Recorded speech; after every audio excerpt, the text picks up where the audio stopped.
All right. Why are we here today, Dylan? You know what today is? Yeah, I know what today is. On one hand, I'm excited to be here. On the other hand, it's extremely disheartening. But I'm going to have a good mentality today. Some would say the Mamba mentality. We're here to remember Kobe Bryant, or as I used to call him growing up, Little Beaner. The things he did on the court, just magical. Thank you for joining us today. I'm so happy to have you here commemorating a 2-year anniversary of a beloved friend, Kobe Beaner Bryant. It's Bean. Just Bean. Kobe Bean Bryant. Bean. Yeah, just Bean. I don't think you can say Beaner. Dylan did? And I had a lifetime relationship with the guy. See this? Game winner against Spain, circa 2010. Ball to Bryant. Bryant looking for an opening, gets in, the runner rolls in. Kobe Bryant knocks it down. It's an 8-point game. This is a game-worn jersey from when he scored 81 against the Toronto Raptors. That terrible franchise up there. Good memories. Led his team. They said he didn't pass, but who are you going to pass to? Shmush Parker? What kind of relationship did you obviously knew him? You grew up with him. You grew up with Dylan. I grew up with Kobe? Yeah, I was under the assumption you guys all knew each other. Like everyone knows of Kobe Bryant. Last but not least, just to prove it to you, I got a signature here. As far as growing up with him, no, like we didn't grow up with Kobe Bryant. God, it's beautiful, isn't it? What's your favorite memory with Beaner? It's a real autograph, by the way. Beaner, Little Cobes, Kobe. Favorite memory? It's got to be the first time I met him. But there's the photo with... Photo? What photo are you talking about? There's a photo when you met Guy Fieri. I met Guy Fieri. No, Dylan, you guys know Kobe together, right? First time I met him, same day I met Guy Fieri.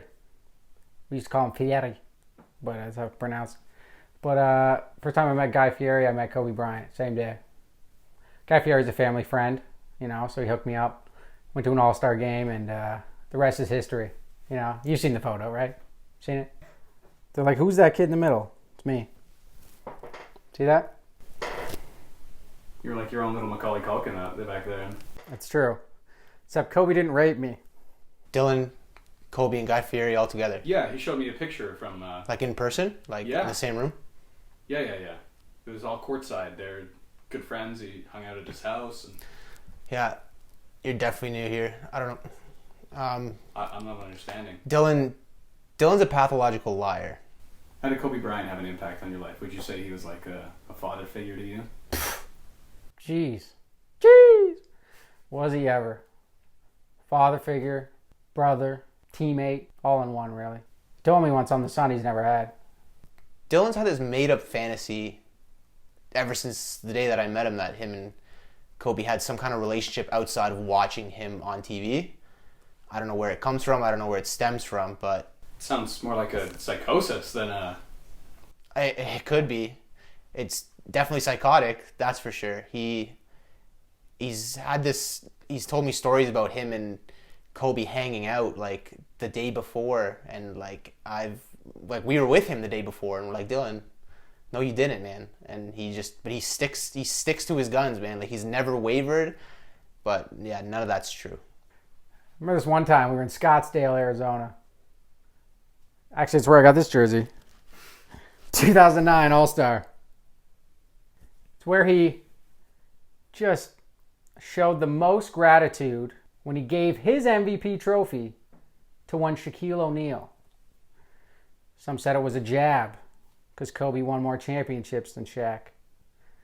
Others say it was courteous. Some say it was his only assist. A+ for being a great guy, and he even let me take the trophy home today. How about the jersey or the signed poster that he showed? We have the signed poster right there, actually. This right here.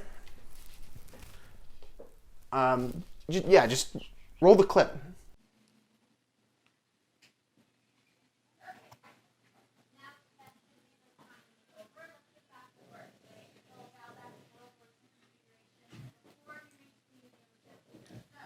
What are you doing? Oh, hey, buddy. I just got my my poster that Kobe gave me before he passed away. It's awesome. See it? I'll bring it up in the interview when we get there, but it's wicked, eh? As for the jersey, this jersey right here, what did Dylan have to say about this jersey? I think he said it was the jersey that he wore. He scored some high point game or... Oh, like 81? Yeah. Kobe didn't even wear this number when he scored 81. Number 8. See you get through this one. He dribbles between his legs, splits the double team, and gets into the paint. Kobe was number 8 at the time. This is what I mean about Dylan. Have you guys had COVID? Awful thing, really. Awful thing. Don't wish it on anyone. Except for David Stern. Do you remember when Chris Paul was supposed to go to the Lakers? How about this ball here? He said it was from the Spain game. I bought Dylan this ball on his 16th birthday. How do you rank Kobe Bryant basketball players of all time? I don't understand. Dylan's never even left Connecticut. Ask the players playing right now who their favorite is. Who's the best they've ever seen? It's Kobe. You ask your grandfather, he's going to say Michael Jordan. Why?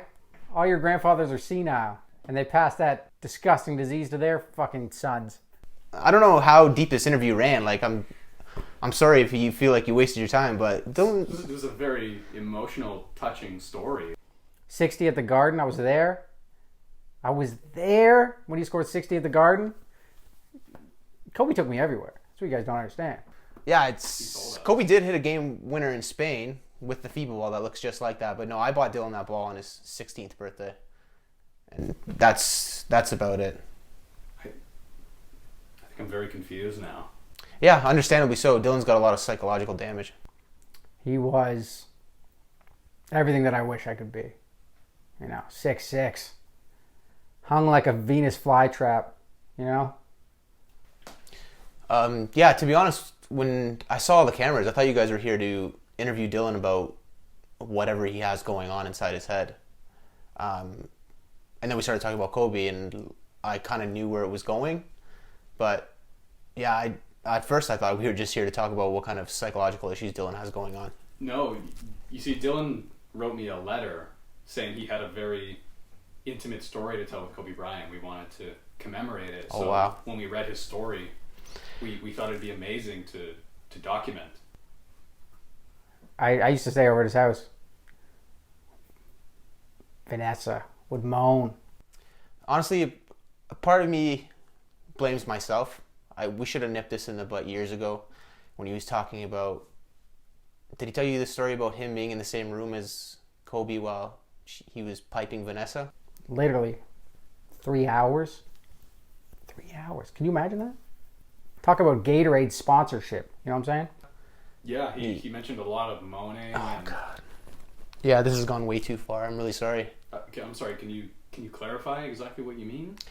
Yeah, Dylan, whenever we would get together to just our buddies and drink, Dylan would tell us about his masturbation fantasies, about masturbating to thoughts of him, Kobe, and Vanessa together. That's actually quite disturbing. Yeah, it really, really is. Like I said, a part of me blames myself. We should have put a stop to it, but we honestly just thought no harm would come from this, but here we are. What's your favorite memory with Kobe? Who, Cole? Favorite memory is probably June 30th, 2003. We were in Colorado. It was a beautiful day, man. We went hiking. We got a lot of Starbucks. He likes flat whites. Sometimes he likes a white mocha kind of hot chocolate thing when he's feeling frisky. We went hiking. We went to the stadium they have there in Colorado where it's kind of like an outdoor theater. And you look down and there's this big display and you can work out there during the day and there's like plays and stuff at night. So we were there most of the night really with our Starbucks and just sharing stories about life, man. Kobe was a great guy. He was sharing stories on kind of the father he wanted to be growing up, which he became, before he passed away. He said he loved consent. Just sharing stories, man. The kind of guy he is. He had a Starbucks run happened about 4 o'clock, 4:01, because they were closing soon. There was a storm coming or something like that. And so yeah, we were definitely at Starbucks at about 4:01, and then we went to the stadium. It was beautiful, man. He's a great father. He told me back then he was going to win 2 more championships. Back then, 2003, that was not a good time for the Lakers. Shaq just left. The media was all over him for a bunch of heinous, made-up horse shit. And he told me he was going to win 2 more. He wanted 3, but he said, I can guarantee 2. Yeah, the closest Dylan's ever gone to meeting Kobe is he received VIP tickets to meet and greet at Kobe's book signing.